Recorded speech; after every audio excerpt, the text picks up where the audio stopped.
ಎಲ್ಲ ಪ್ರೀತಿಯ ಸ್ಪರ್ಧಾ ಮಿತ್ರರಿಗೆ ಈ ಒಂದು ವಿಡಿಯೋಗೆ ಪ್ರೀತಿ ಸ್ವಾಗತ. ಇವತ್ತಿನ ಒಂದು ವಿಡಿಯೋದಲ್ಲಿ ನಾವು ಈಗಾಗಲೇ ಕರ್ನಾಟಕದ ಇತಿಹಾಸಕ್ಕೆ ಸಂಬಂಧಿಸಿದಂತಹ ಗಂಗರು ಟಾಪಿಕ್ ಅನ್ನ ಚರ್ಚೆ ಮಾಡ್ತಾ ಇದ್ವಿ. ಆ ಗಂಗರು ಮನೆತನಕ್ಕೆ ಸಂಬಂಧಿಸಿದಂತೆ ಆ ಗಂಗ ಮನೆತನವನ್ನು ಆಳಿದಂತಹ ಅನೇಕ ರಾಜರುಗಳ ಬಗ್ಗೆ, ಅನೇಕ ಅರಸರುಗಳ ಬಗ್ಗೆ ಅವರು ಯಾವ ರೀತಿ ಆಡಳಿತ ವ್ಯವಸ್ಥೆಯನ್ನು ಮಾಡಿದರು ಅನ್ನುವಂಥದ್ದನ್ನು ಸ್ಪರ್ಧಾತ್ಮಕ ಪರೀಕ್ಷೆಗಳಿಗೆ ರಿಲೇಟ್ ಆಗಿ ಕೇಳುವಂತಹ ನಿಟ್ಟಿನಲ್ಲಿ ಚರ್ಚೆ ಮಾಡಲಾಗಿದೆ ಅಂತ ಹೇಳ್ತಾ ಭಾಗ ಒಂದು ವಿಡಿಯೋದಲ್ಲಿ. ಆ ವಿಡಿಯೋನ ನೋಡಿಲ್ಲ ಅಂದ್ರೆ ಡಿಸ್ಕ್ರಿಪ್ಷನ್ ಬಾಕ್ಸಲ್ಲಿ ಕೊಟ್ಟಿರ್ತೀನಿ ಅಥವಾ ಮೇಲೆ ಐಕಾರ್ಡಲ್ಲಿ ಹಾಕಿರ್ತೀನಿ ಅಂತ ಹೇಳ್ತಾ ಇವತ್ತಿನ ಕ್ಲಾಸ್ನಲ್ಲಿ ನಾವು ಗಂಗರ ಮುಂದುವರಿದ ಭಾಗ 2 ವಿಡಿಯೋದಲ್ಲಿ ನಾವು ಗಂಗರ ಒಂದು ಕೊಡುಗೆಗಳು, ಯಾವ ರೀತಿ ಅವರು ಒಂದು ಆಡಳಿತ ವ್ಯವಸ್ಥೆಯನ್ನ ಮಾಡಿದ್ರು, ಅವರ ಆರ್ಥಿಕ ಜೀವನ ಯಾವ ರೀತಿ ಇತ್ತು, ಅವರು ವಾಸ್ತುಶಿಲ್ಪಕ್ಕೆ ನೀಡಿದಂತಹ ಕೊಡುಗೆಗಳೇನು ಅನ್ನೋದನ್ನ ನೋಡುವುದೇ ಗಂಗರ ಒಂದು ಕೊಡುಗೆಗಳು ಅಂತ ಹೇಳ್ಬೋದು. ಹಾಗಾದ್ರೆ ಈ ಗಂಗ ಮನೆತನದ ಕೊಡುಗೆಗಳನ್ನ ನೋಡುವುದರಲ್ಲಿ ಮೊದಲಿಗೆ ಬರುವುದೇ ಯಾವುದು ಅಂದ್ರೆ ಆಡಳಿತ ವ್ಯವಸ್ಥೆ. ಗಂಗರು ಯಾವ ರೀತಿಯಾದಂತಹ ಆಡಳಿತ ವ್ಯವಸ್ಥೆಯನ್ನ ಮಾಡಿದ್ರೆ ಅಂದ್ರೆ, ಇವರು ರಾಜ್ಯಗಳನ್ನ 4 ಭಾಗಗಳಾಗಿ ವಿಂಗಡಣೆ ಮಾಡಿದ್ರು. ಒಂದು ಪ್ರಾಂತ್ಯ, ನಾಡು, ಕಂಪನ, ಗ್ರಾಮ ಅನ್ನುವಂಥ 4 ಭಾಗಗಳಲ್ಲಿ ಇವರು ಆಡಳಿತ ವ್ಯವಸ್ಥೆಯನ್ನ ಮಾಡಿದ್ರು. ಏನು? ಪ್ರಾಂತ್ಯ, ನಾಡು, ಕಂಪನ, ಗ್ರಾಮ. ಈ ಪ್ರಾಂತ್ಯವನ್ನು ನೋಡಿಕೊಳ್ಳುವುದಕ್ಕೆ ರಾಜಪುತ್ರನಿದ್ದ, ಪ್ರಾಂತ್ಯಗಳನ್ನು ನೋಡಿಕೊಳ್ಳುವುದಕ್ಕೆ ರಾಜಪುತ್ರನಿದ್ದ, ನಾಡನ್ನ ನೋಡ್ಕೊಳ್ಳೋದಕ್ಕೆ ರಾಷ್ಟ್ರಪತಿ ಇದ್ದ. ನಾಡು ಅಂದ್ರೆ ಏನು ಅಂದ್ರೆ 300ರಿಂದ 500 ಗ್ರಾಮಗಳನ್ನ ಸೇರಿಸಿ ಒಂದು ನಾಡು ಅಂತ ಮಾಡಿದ್ರು. ಆ ನಾಡನ್ನ ನೋಡಿಕೊಳ್ಳುವುದಕ್ಕೆ ಒಬ್ಬ ರಾಷ್ಟ್ರಪತಿ ಇದ್ದ.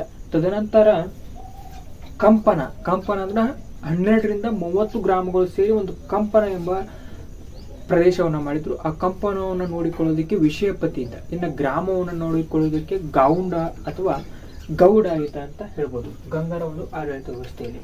ಇನ್ನ ರಾಜನಿಗೆ ಸಹಾಯ ಮಾಡಲು ಒಂದು ಮಂತ್ರಿ ಮಂಡಲದ ವ್ಯವಸ್ಥೆ ಇತ್ತು. ರಾಜನಿಗೆ ಒಂದು ಆಡಳಿತ ವ್ಯವಸ್ಥೆಯಲ್ಲಿ ಸಹಾಯ ಮಾಡಲು ಒಂದು ಮಂತ್ರಿ ಮಂಡಲ ವ್ಯವಸ್ಥೆ ಇತ್ತು. ಆ ಮಂತ್ರಿ ಮಂಡಲದಲ್ಲಿ ಪ್ರಧಾನ ಮಂತ್ರಿ ಬರ್ತಿದ್ದ, ವಿದೇಶಾಂಗ ಮಂತ್ರಿ, ಸೇನಾ ಮಂತ್ರಿ, ಖಜಾನೆ ಮಂತ್ರಿ, ಲೆಕ್ಕಪತ್ರ ಮಂತ್ರಿ, ಧಾರ್ಮಿಕ ಮಂತ್ರಿ ಎಂಬ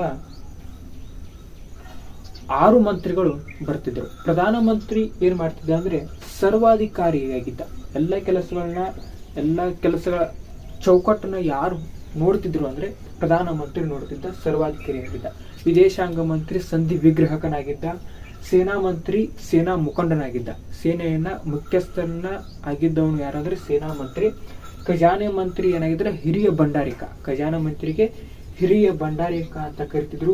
ಲೆಕ್ಕಪತ್ರ ಅಂದ್ರೆ ಲೆಕ್ಕ ಪರಿಶೋಧನೆ ಮಾಡುವವನಿಗೆ, ಈ ಇಡೀ ಆ ಒಂದು ರಾಜ್ಯದ ಒಂದು ಲೆಕ್ಕ ಪರಿಶೋಧನೆ ಮಾಡುವವನಿಗೆ ಶ್ರೀಕರಣಿಕ ಅಂತ ಕರಿತಿದ್ರು. ಲೆಕ್ಕಪತ್ರ ಮಂತ್ರಿಗೆ ಶ್ರೀಕರಣಿಕ ಅಂತ ಕರಿತಿದ್ರು. ಧಾರ್ಮಿಕ ಮಂತ್ರಿಗೆ ರಾಜಪುರೋಹಿತ ಅಂತ ಕರಿತಿದ್ರು. ಧಾರ್ಮಿಕ ಮಂತ್ರಿಗೆ ರಾಜಪುರೋಹಿತ ಅಂತ. ಈ ರೀತಿ ಇವರ ಒಂದು ಮಂತ್ರಿಮಂಡಲ ವ್ಯವಸ್ಥೆ ಮತ್ತು ರಾಜ್ಯಗಳ ವರ್ಗೀಕರಣ ವ್ಯವಸ್ಥೆ ಇಟ್ಟುಕೊಂಡು ಆಡಳಿತ ವ್ಯವಸ್ಥೆಯನ್ನು ಮಾಡಿದ್ರು. ತದನಂತರ ಬರುವುದೇ ಇವರ ಆರ್ಥಿಕ ಜೀವನ.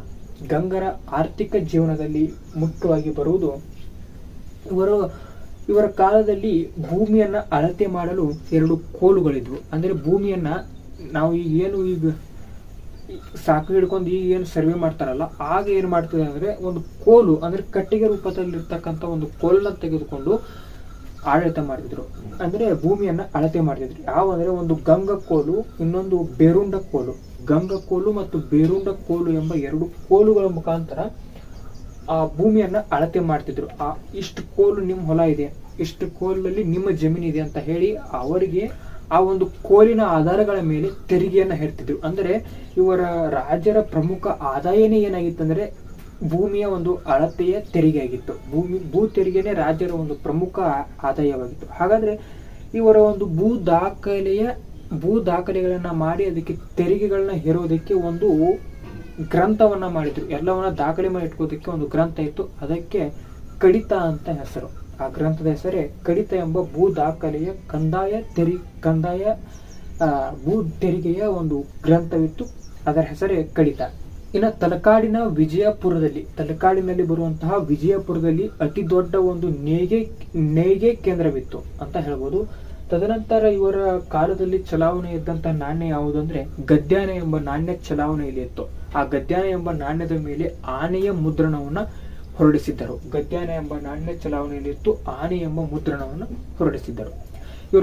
ತದನಂತರ ಬರುವುದೇ ಇವರ ಕಲೆ ಮತ್ತು ವಾಸ್ತುಶಿಲ್ಪ.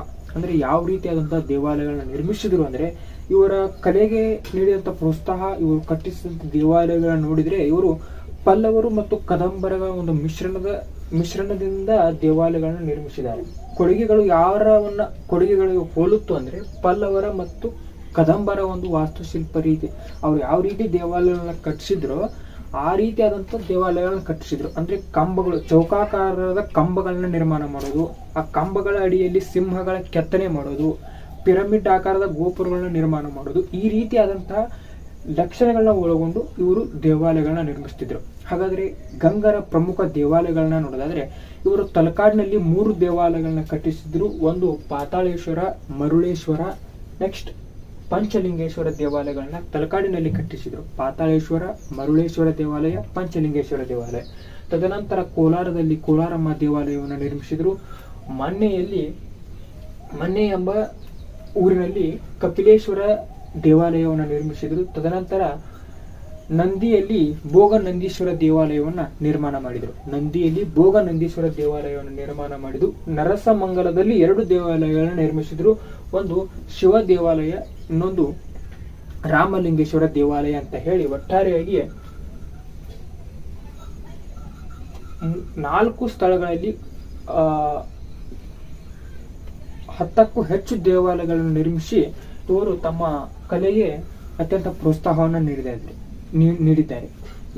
ಇದರ ನಂತರ ಬರುವಂತದ್ದರೆ ಇವರ ಕೊಡುಗೆಗಳು ಏನು ಅಂದ್ರೆ, ಇನ್ನು ಗಂಗರ ಕೊಡುಗೆಯಲ್ಲಿ ಬರುವಂತದ್ದೇ ಮತ್ತೊಂದು ವಿಶೇಷತೆ ಏನಂದ್ರೆ ಇವರ ಪ್ರಮುಖ ಜೈನ ಬಸದಿಗಳನ್ನ ನೋಡೋದಾದ್ರೆ, ಗಂಗರು ನಿರ್ಮಿಸಿದಂತಹ ಪ್ರಮುಖ ಜೈನ ಬಸದಿಗಳು ಎಲ್ಲಿ ಕಂಡು ಬರ್ತವೆ ಅಂದ್ರೆ ತಲಕಾಡಿನ ಚಂದ್ರಗಿರಿ ಬೆಟ್ಟದಲ್ಲಿ ಒಟ್ಟು 14 ಜೈನ ಬಸದಿಗಳನ್ನ ಗಂಗರು ನಿರ್ಮಾಣ ಮಾಡಿದ್ದಾರೆ. ಎಲ್ಲಿ ತಲಕಾಡಿನ ಚಂದ್ರಗಿರಿ ಬೆಟ್ಟದಲ್ಲಿ 14 ಬಸದಿಗಳನ್ನು ನಿರ್ಮಾಣ ಮಾಡಿದ್ದಾರೆ. ಅವುಗಳಲ್ಲಿ ಎಕ್ಸಾಂಪಲ್ ನೋಡೋದಾದ್ರೆ ಚಂದ್ರ ಬಸದಿ ಆಗಿರ್ಬೋದು, ಪ್ರಭಾ ಬಸದಿ, ಚಾವುಂಡರಾಯ ಬಸದಿ, ಪಾರ್ಶ್ವನಾಥ ಬಸದಿ ಎಂಬ ಈ ರೀತಿಯಾದಂತಹ 14 ಬಸದಿಗಳನ್ನ ಚಂದ್ರಗಿರಿ ಬೆಟ್ಟದಲ್ಲಿ ನಿರ್ಮಾಣ ಮಾಡಿದ್ದಾರೆ. ಹಾಗಾದ್ರೆ ಇವರು ಸಾಹಿತ್ಯಕ್ಕೆ ನೀಡಿದ ಕೊಡುಗೆಗಳು, ಇವರ ಕಾಲದಲ್ಲಿ ಬರುವಂತಹ ಕವಿಗಳು ಯಾರು ಅಂದ್ರೆ, ಒಬ್ಬ ವಾದಿಬಸಿಂಹ ಎನ್ನುವಂತ ಕವಿ ಬರ್ತಾನೆ. ಈತನು 2 ಕೃತಿಗಳನ್ನ ರಚಿಸಿದ್ದಾನೆ. ಒಂದು ಗದ್ಯ ಚಿಂತಾಮಣಿ ಮತ್ತು ಕ್ಷಾತ್ರ ಚೂಡಾಮಣಿ ಅನ್ನುವಂತಹ 2 ಕೃತಿಗಳನ್ನ ವಾದಿಬಸಿಂಹ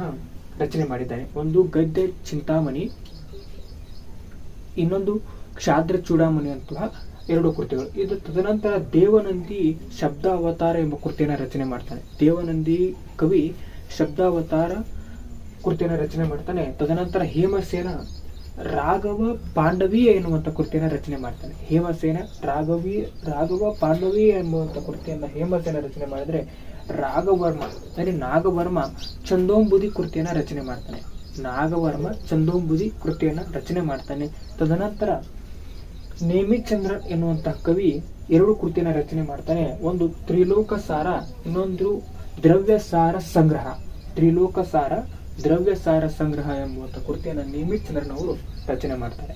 ಹಾಗಾದ್ರೆ ಇವರ ಜೈನ ಬಸದಿಗಳು 14 ಜೈನ ಬಸದಿಗಳು ತಲಕಾಡಿನ ಚಂದ್ರಗಿರಿಯಲ್ಲಿ ಇದ್ರೆ, ಇವರ ಕಾಲದಲ್ಲಿ ಬರುವಂತಹ ಪ್ರಮುಖ 5 ಕವಿಗಳ ಕೃತಿಗಳು ಈ ರೀತಿಯಾಗಿದ್ವು ಅಂತ ಹೇಳ್ತಾ, ಇದೇ ಇಷ್ಟು ಗಂಗರ ಕೊಡುಗೆಗಳು ಅಂತ ಹೇಳ್ಬೋದು. ಈ ಕಾನ್ಸೆಪ್ಟ್ ಬೇಸ್ ಮೇಲೇನೆ ಸ್ಪರ್ಧಾತ್ಮಕ ಪರೀಕ್ಷೆಯಲ್ಲಿ ಪ್ರಶ್ನೆಗಳನ್ನ ಚರ್ಚೆ ಮಾಡಲಾಗಿದ್ದು. ಒಂದು ಸ್ವಲ್ಪ ಟ್ವಿಸ್ಟ್ ಮಾಡಿ ಕೇಳ್ತಾನೆ. ಅಂದ್ರೆ ಈ ವಿಷಯದಲ್ಲಿ ನಾವು ಕಾನ್ಸೆಪ್ಟ್ ಕ್ಲಿಯರ್ ಇದ್ರೆ ಯಾವ ರೀತಿ ಪ್ರಶ್ನೆ ಬಂದ್ರು ಫೇಸ್ ಮಾಡಬಹುದು ಅಂತ ಹೇಳ್ತಾ, ಇದೇ ರೀತಿ ಮುಂದಿನ ಕ್ಲಾಸ್ನಲ್ಲಿ ಮತ್ತೆ ಇದರ ಮುಂದಿನ ಭಾಗ ಬರುವಂತಹ ಬಾದಾಮಿ ಚಾಲುಕ್ಯರ ಬಗ್ಗೆ ಮುಂದಿನ ಕ್ಲಾಸ್ನಲ್ಲಿ ಡಿಸ್ಕಷನ್ ಮಾಡೋಣ. ಅದೇ ರೀತಿ ಕರ್ನಾಟಕದ ಜಿಯೋಗ್ರಫಿ ಕ್ಲಾಸ್ಗಳು ಚಾನಲಲ್ಲಿ ಸಿಗುತ್ತೆ, ಅದೇ ರೀತಿ ಡಿಗ್ರಿ ಗುರುಗಳು ಚಾನಲಲ್ಲಿ ಸಿಗುತ್ತೆ ಅಂತ ಹೇಳ್ತಾ, ತಪ್ಪದೆ ಚಾನಲ್ಗೆ ಸಬ್ಸ್ಕ್ರೈಬ್ ಆಗಿ ಇದೇ ರೀತಿಯ ಕ್ಲಾಸ್ಗಳನ್ನ ಪಡೆಯಲು ನೋಟಿಫಿಕೇಶನ್ ಅನ್ನು ಆನ್ ಮಾಡ್ಕೊಳ್ಳಿ ಅಂತ ಹೇಳ್ತಾ ಇವತ್ತಿನ ಒಂದು ವಿಡಿಯೋನ ಮುಗಿಸ್ತಿದ್ದೀನಿ. ಎಲ್ಲರಿಗೂ ನಮಸ್ಕಾರ. ಜೈ ಹಿಂದ್, ಜೈ ಕರ್ನಾಟಕ ಮಾತೆ.